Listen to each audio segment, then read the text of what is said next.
Assalamu alaikum. Alaikum salam wa rahmatullahi ta'ala. Ranka ya dade barka da wannan lokaci. Yawa sannun. Ya gida ya aiki. Alhamdulillah. To masha Allah ranka ya dade da Allah yana da wata tambaya ko Allah ya sa ka sani? To Allah ya sa na sani. Wani abu ne a jikin mace kowa na duniya yana iya gani amma banda masoyinta. Wannan menene? Kowa na duniya yana gani kuma banda masoyinta. Kai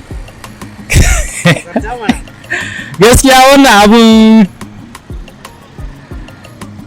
gaskiya ba zan iya sanin sa ba. Kowa na duniya yana gani kuma banda masoyinta. Gaskiya ban san shi ba. Ikon Allah. To masha Allah muna godiya mun gode. Ranka ya dade barka da wannan lokaci. Amma alaikum salam ya aiki. Alhamdulillah mun gode Allah. Masha Allahu. Ranka ya dade da Allah yana da wata tambaya ko Allah ya sa ka sani? Ubangiji Allah ya sa na sani. To alhamdulillah. Wani abu ne a jikin budurwa kowa na duniyan nan yana iya ganin sa amma banda masoyinta. Menene wannan? Kai wannan abu dai shine zuciya. Alƙur'an ƙarya kake. Ka tabbata? Na tabbata haka ne gaskiya. Masha Allah mun gode. Barka da wannan lokaci. Barka da warhaka mai gida. Ya aiki a sana'a. Alhamdulillah. To masha Allah amran gare da Allah ina da wata tambaya ko Allah ya sa. To Allah ya sa na sani.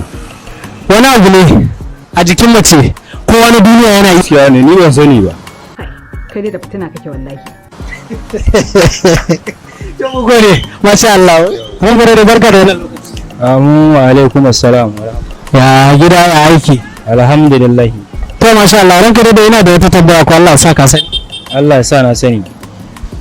Wani abu ne a jikin mace kowa na duniya yana iya ganin sa amma banda Menene wannan?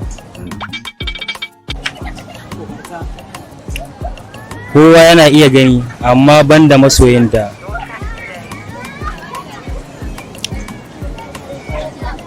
Fuska. Kai.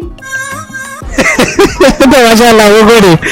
Ranka da barka da wannan Ba barka da yake ciki. lafiya kallon ya gida ya kasuwa. Wallahi alhamdulillah mun gode Allah. To masha Allah ranka da ina da wata tambaya ko Allah ya sa ka sani. Okay to Allah ya sa na sani. Wani abu ne a jikin mace kowa na duniya yana iya ganin sa amma banda masoyinta. Wannan menene? Yaya. Wani duniya na iya gani amma ban da masoyinta. Shine muni kenan. Ka tabbata?